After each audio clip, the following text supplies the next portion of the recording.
First round of the college football playoff.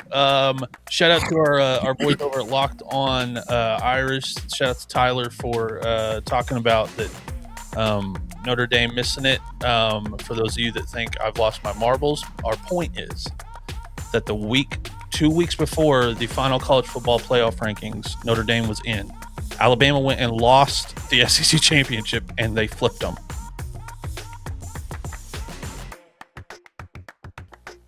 Alabama didn't move a spot in the college football playoff rankings after losing badly in their conference championship game, giving them a third loss. You know why? Could not believe that happened. Because they cried so much last year, and I thought that they were going to have to change the bracket up again and make it 14 or a 16 playoff team. So I guess we'll just keep them there and get them in this year so we can keep the 12. Well, and shout out to the wife. She's going to be in the building for what I hope is a curb stomping by Oklahoma. But I would be a lot more jazzed up if the Irish were coming to Norman. Yeah. That'd just be so much more fun for college football. That'd be the best first round game by a mile. But JMU's taking on Oregon, Alabama taking on Oklahoma, Tulane taking on Ole Miss, Miami taking on A&M. Shout out to Tulane and JMU. Congratulations on your season. Just don't get anybody hurt. That's what all I would say, because you're going to get run right off the field. Hey, it happens sometimes to 9 seeds against 8 seeds. It does. Just ask Tennessee last season. Tech, Indiana, Georgia, Ohio State get a bye in the first round. I do like that, we got first round games happening at college football stadiums. That is cool. It's good. I think second round games should also happen at home stadiums. I do too. I do too. No one wants to play football in freaking Columbus, Ohio on December 31st. And by the way, watching that Bears game on Sunday, I was like, I get it. Oh, I was 45 minutes. Dude, I was 45 minutes away from the stadium. We had a makeup show in Joliet, Illinois, and they were just like, it's almost the same conditions here when you guys had to reschedule for the weather. I was like, oh my God. It was 5 degrees that day. Trying to walk around to find a Cubs shirt from a thrift shop. I felt the moisture leave my face. I saw a woman on Instagram pour her RC drink at the game into a cup, and it was just instant slushy. I saw a guy open up a Pepsi, and it like froze like immediately. But what's funny is guys like my dad will go, "That's football weather," and I'll go, "You're a liar. It's not. That's not. It's terrible weather. I don't care. It's terrible weather either way." It creates a terrible product. But it gives Bears fans, that new stadium will have a roof. They're probably going to rebuild a lot of these open stadiums with roofs. I don't like it. Yep, I don't like it. Well, getting a retractable roof, I'm not excited about it. Except for please, Buffalo. Gillette Stadium never get a roof, please. Buffalo's no, we want the snow. We like it. Those guys. Heck yes. That base is insane. Bills Mafia is crazy. But Aaron, I need to ask you, how do you feel about Alabama being a 1.5 point favorite coming into Norman, Oklahoma, after having already lost to OU this season? I understand it, because if you're not someone that watched the Oklahoma-Alabama game and you just look at the box score, you go, well, obviously Alabama lost that game. Oklahoma didn't win that game.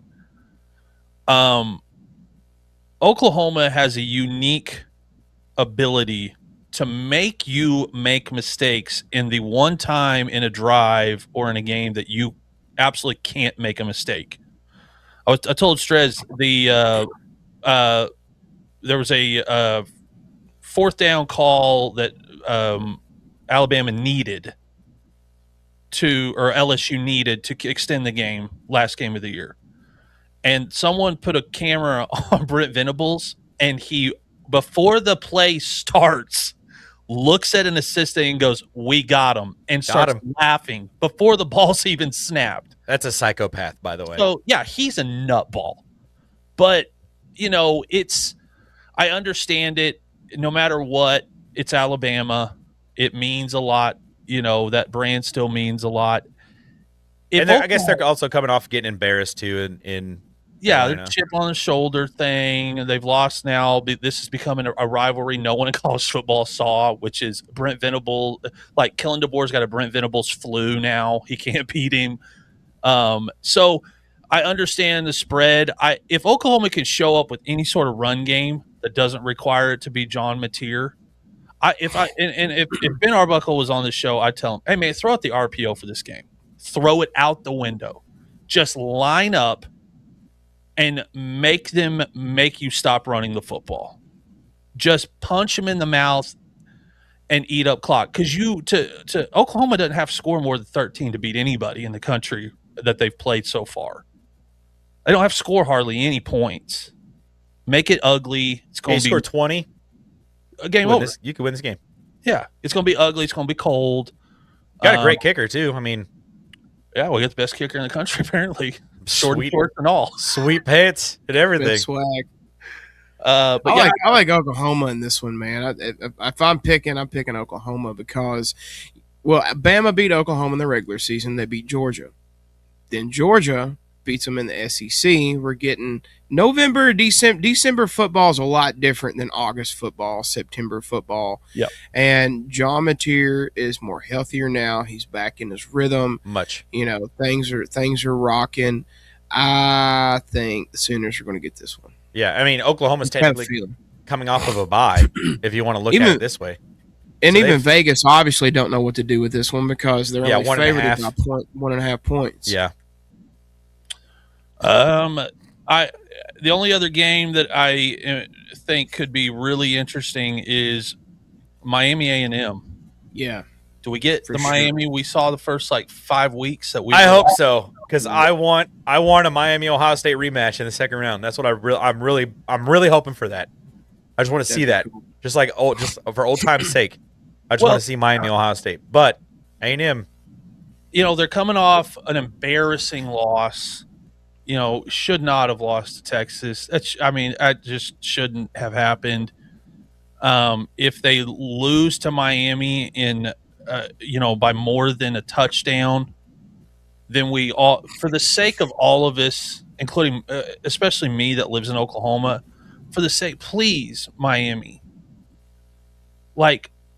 beat them, but A&M, keep it close so that we don't have to hear about from Texas fans all season long about, oh yeah, see, put us in there. I don't want to hear all that off season. They're the fourth best team in Texas this year. What are we doing? I'm not gonna entertain that argument at all. Texas was not a college football playoff team. Texas A&M is. I don't know that Texas A&M has anybody that can cover Malachi Toney. It's going to be a big part of it. And can they get enough pressure on Carson Beck, who has played in these big games? Yeah, he's no stranger to this. Ain't that crazy? There's 2 teams from Texas in the playoffs, and neither of them's Texas.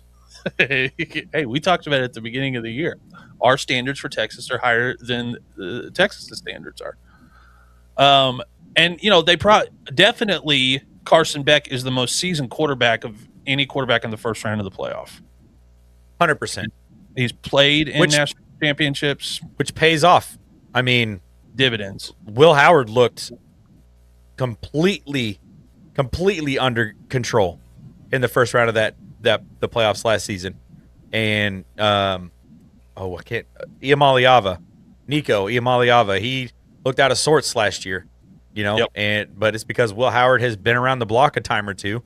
Carson Beck's been around the block a time or two, and he's gonna come in there and he's gonna be very, very settled, very consistent, very, very good Carson Beck. There's 2 Carson Becks that you can plan on getting in any football game that Carson Beck is the quarterback in. You can get a good Carson Beck, and you can get a really bad stinker. The guy who's going to take a dump on the 50-yard line.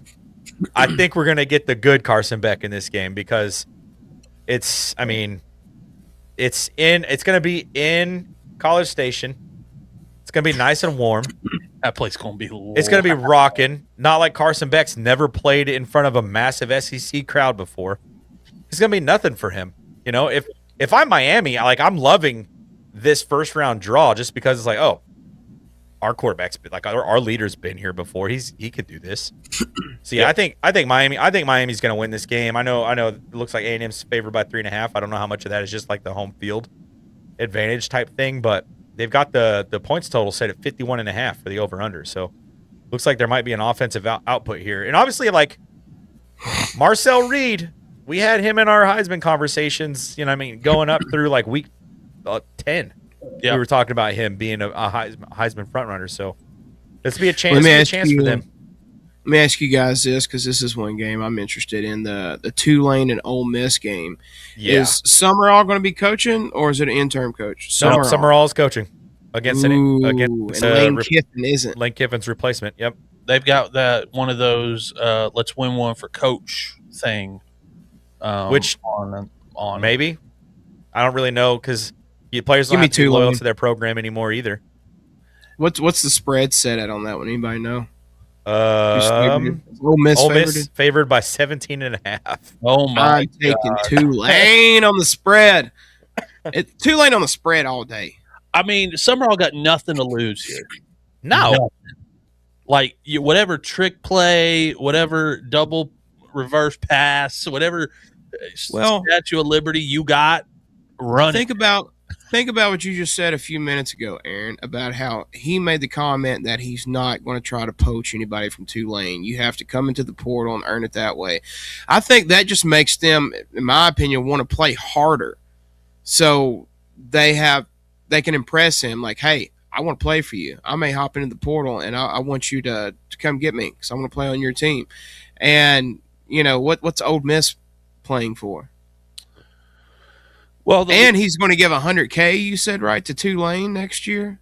Yeah. I mean, Ole Miss, the least interesting story of that game will be the game. It'll be everybody talking about they'll have to be relitigating the Lane Kiffin every press conference that the former defensive coordinator, now head coach at Ole Miss, he's going to have to answer Lane Kiffin questions. Ain't nobody going to be talking to Summerall about nothing other than, are you excited to go to Florida? And he's going to be like, yep, right after we play this game. Like, his questions will be softballs and easy. Ole Miss is going to have to, don't you think this game would have been better if you'd have let Lane coach? I mean, they're going to have to answer all that stupid stuff, and they should. You signed up. You signed up for the Lane Kiffin traveling circus. You get everything when that circus moves out of town. There's a lot of empty popcorn bags and bottles that are left behind. So they're going to have to answer all those questions. And I don't think that Tulane can probably win the game, but I think they can make it so ugly that by the time Ole Miss gets to Georgia, we're like Georgia by 50. Because I mean, how much cohesiveness can you build in a coaching staff after? I mean, how much has he answered one question about anything other than? Yeah, and then I think even in this Tulane Ole Miss game, like I don't know if you guys watched that conference championship game in the Tulane against North Texas, but both of those teams were jazzed up to play because they were like, this might be our last game with our coach. Yeah, Tulane gets another shot at this. They're going to be jazzed up and ready to go for this game because this might be their last game with their coach. You have to wonder what the locker room on the Ole Miss side was going to look like. Like, are they going to be? I mean, I know that they sounded excited from that leaked audio that was put on Twitter from that first meeting. Which, by the way, whoever it was that recorded that, you are a godsend. That was amazing. I mean, but if it don't also, drop you have more to wonder, than 14 and a half, I'm taking Tulane on the spread. Oh, you have to hit that. But I think I just wonder about the Ole Miss locker room. Like, are they going to feel like, yeah, like we're excited that, what starts with a B, doesn't it? The Ole Miss defensive coordinator that got the job. I can't remember what his name is off the top of my head. It's in the chat. But I'm sure that they're like, we're excited about him being our coach, but at the same time, like Pete Golding. Yeah. They got to feel like they got quit on, almost in a sense, Yeah. He even left the dog. Yeah, I think he went back. He left the dog. Did he get the dog? Okay, I thought he left the dog. Yeah, I don't know. There's just I think that game is probably going to be the most interesting storyline game. Yeah. I think James Madison's going to get freaking. Hey, that dog game walked. Be over by within the first 8 minutes. It might be like, hey man, JMU, just pack it go home, man. My boy Dan Lanny's going to have them Ducks ready to go. You made the playoffs, though. You can say you made the playoffs. Shouldn't have. But we should just take 12 best teams in the country, but we're not. And now, I think I think that they originally were thinking that the 5 conference champions are going to also be a part of the 12 best teams in the country because they're going to be coming from the Power 5 conferences. But it didn't. They were never planning on the Pac-12 dissolving and the ACC being whatever the hell that was this year. But so it just kind of like the way that they made the rules, they were like, yeah, we're not really worried about like a Conference USA or an American Conference team being one of the top 5 highest ranked conference champions. We're not worried about that. Well, but we saw Boise State and SMU last year, and we were like, this is dumb. Why are we? Yeah, but even still, like Ohio State blew out Tennessee last year in the first round. Even back to the 4-team playoff, there were first round blowouts all the time, and it was the 4 top ranked teams in the country. So, yeah, we'll still if it's a blowout thing, I don't really care about that because as long as college football, there's like 5 teams that can win it all every year at least. As long as we get the 4 best teams on January 3rd and January 8th. As long as we get the 4 best teams, which we will. It'll play itself out. That's why you have 12 teams in the playoff. And people that are like, listen, NCAA tournament for men's basketball has got 64. You can count on one hand the true Cinderella Final Four teams. You can count them on one hand. There's talks. They're wanting to go to 78 too, right? Well, we might as well because I won't be turning it on until the second to last round. We talk about teams 65 through 70 every year anyway about it, but you're going to end up with 4 best teams either way. And if Texas Tech beats Oregon, that'll be the hardest game they've played in all year. They deserve that. If Oklahoma somehow beats Alabama and goes on some weird run and beats Indiana, makes it in, okay, then I was wrong about Oklahoma all year. So the 4 best teams will end up there. I don't think I don't think Ole Miss could beat Georgia. I don't think either A&M or Miami can beat Ohio State. The only 2 that are, hey, I don't know, is the Oregon. If Oregon plays Tech and if Oklahoma or Alabama plays Indiana, I don't know who to pick. Those two. That second round Oregon Texas Tech game is probably going to be very interesting. The game that I'm really excited to watch. And I've really been thinking about the college football playoff a lot this season just because of the way that the season has gone. And I think we're looking at it the wrong way when we talk about like expanding it to 14 or 16 or whatever, right? Like 12 feels like a good number because it makes sense. You give your top 4 ranked teams a bye, and then the next 8 play games, the first round, they're on home fields. And no one is saying that the number 12, number 11, number 10 team has a chance to win it all. But the reason that we expanded this was because 4 teams every single year, you could make the argument that 5 through 7 also probably could win it all. Yes. So expanding it to 12 is what all you needed to do to make sure that the next 4 teams that could potentially have been in the 4-team playoff get in and they play it out. Because last year, Ohio State was the 8 seed. I don't think anybody is going to argue that Ohio State wasn't the most talented roster in college football last year. And then after seeing the run that they went on, it was like, oh yeah, they were the best team in college football. That 1 point lost at Oregon was just kind of a thing. And then whatever it was that happened against Michigan, like teams mess up, but it doesn't mean that they're not the best team in the country. Yeah. But I don't think that we need to expand it beyond 12, but I also think that like expanding it to 12 was the right decision because it makes sure, because the games on the field are going to matter. Like that's the thing that people are crying about all season long is like, well, do the games even matter? Yeah, they matter, especially in late December, early January. They're going to play the games. Like we're going to have a pretty good idea of who is one of the 12 best teams in the country.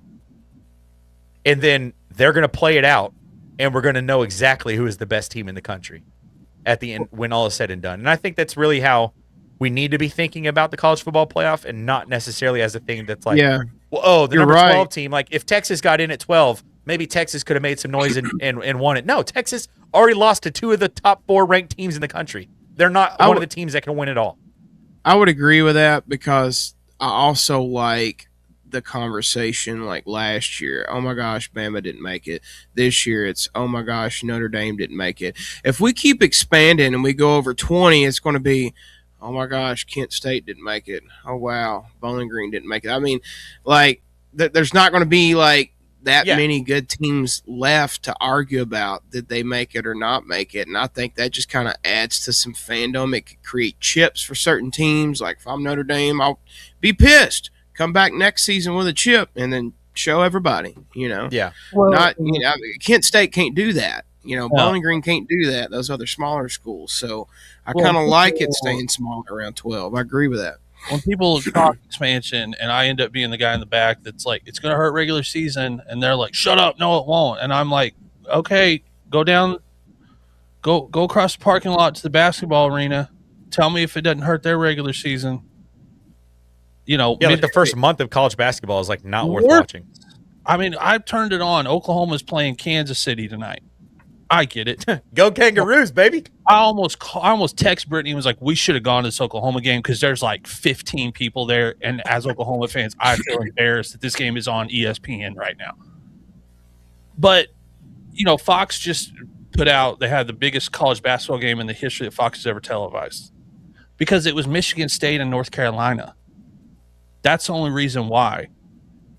If it's not Duke, Kentucky, Louisville, Michigan State, Michigan, you can name Florida. I mean, you can name and some of the Big East schools. If you can turn on any college basketball game for the first 2 months of college basketball season and go, oh, the only thing you got to do is win enough games to get into the NCAA tournament, and then maybe if you got that locked up, you're just playing for seeding. But nobody is going, hey, you know what we want to do? We want to win every game this year. No, there's no point. You don't have to do that. And if you expand it to 16, sure, this year it's Notre Dame. Do I think Notre Dame could beat every team on this list? Yes. I think they have a talented enough roster, and I think they could make a legitimate run and beat any team that's on this bracket. But that's not going to happen every single year. Keep it 12. And just make sure JMU and a Tulane there has to be something in their out-of-conference schedule where they can't just go, well, we ran the table in our conference, let us in. It's like, well, you have to have a win against so many Power 4 schools on your schedule. You have to do it. Like, there has to be a second set. And I don't like what they just did with if Notre Dame finishes in the top 12, they're guaranteed a spot. I don't like that either. I would say that to any Notre Dame fan. I don't think that's a good fix for it either. But I understand where it comes from because Notre Dame is one of the best teams in the country. They are not going to be playing for their own they lost some games they shouldn't have lost.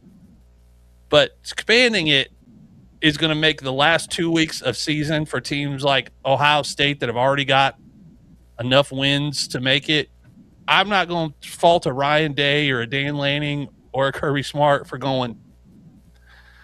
I mean, we're not going to try to lose this game, but do we need to play all our ones? We're already locked up. We're one of the 16 best teams. You're going to game 12. Yeah, you're like we're one like of that rivalry game. They're going to win. They're going to play those games.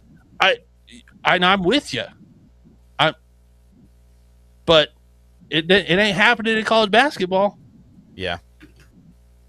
Like, if it ain't, when Kentucky plays Louisville, sellout. I guarantee you. Way too freaking early this year, by the way. Every year, sellout. But I guarantee you, Steve could probably get tickets to a Louisville game on a random Thursday against a good opponent for $20. Oh, their head coach last week, who did they play? Was it Memphis? That's a good press conference. He was really talking it up, trying to get people to come out. Come on, man! If your head coach has got to get on TV and go, Penny Hardaway's the head coach at Memphis. They have a good basketball program. You all should come out. That is that's a travesty. That is crazy.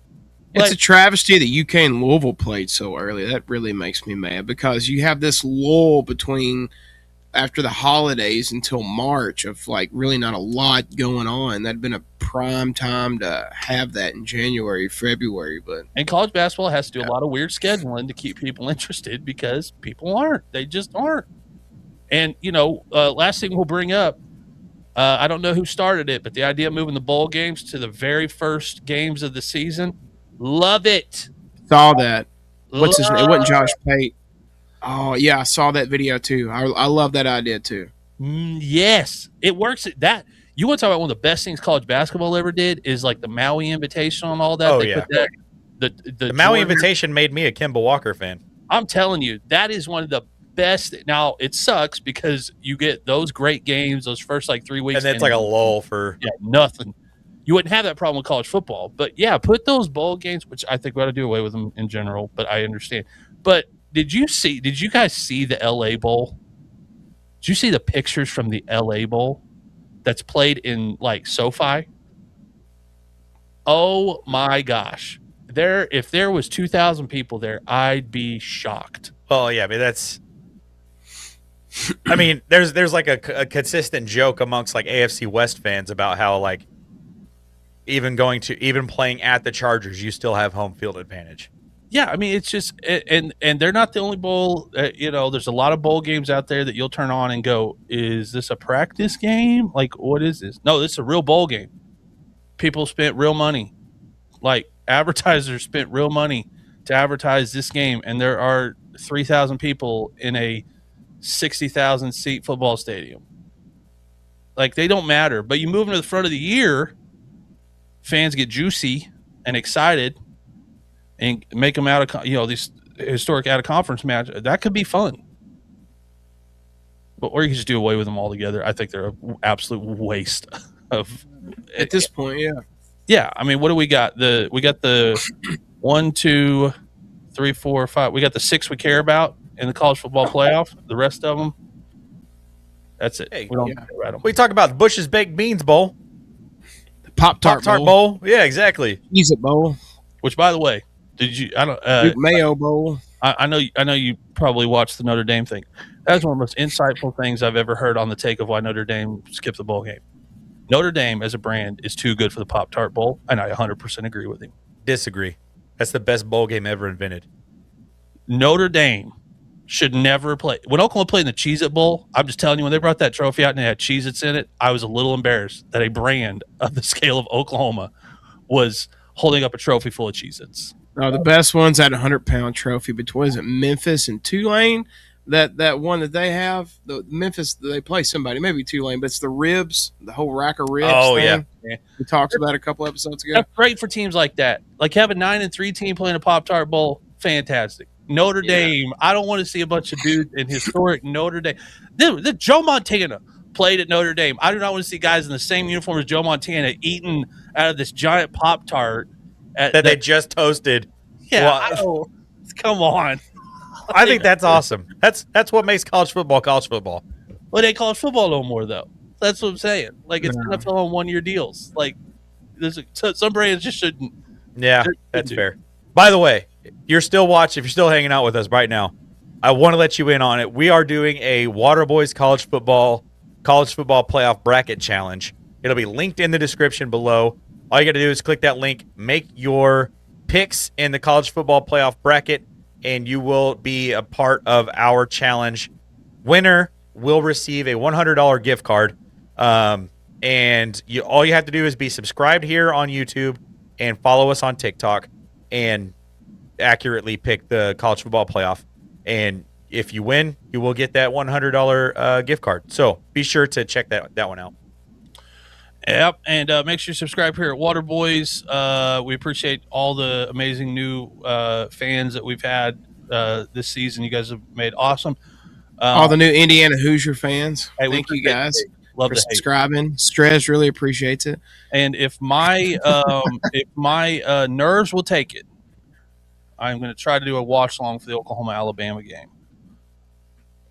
Jesus may not. Pending on nerves. by halftime, if that game is not going the right way, from my personal testimony as a Christian, I may have to turn it off.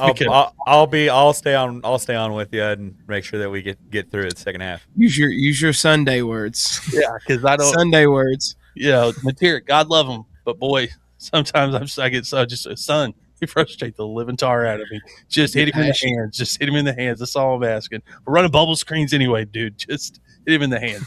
So, but yeah, make sure you subscribe here. And we will next week be talking playoff quarterfinal matchups and any of the storylines that came out from that. So we appreciate you. See y'all next time.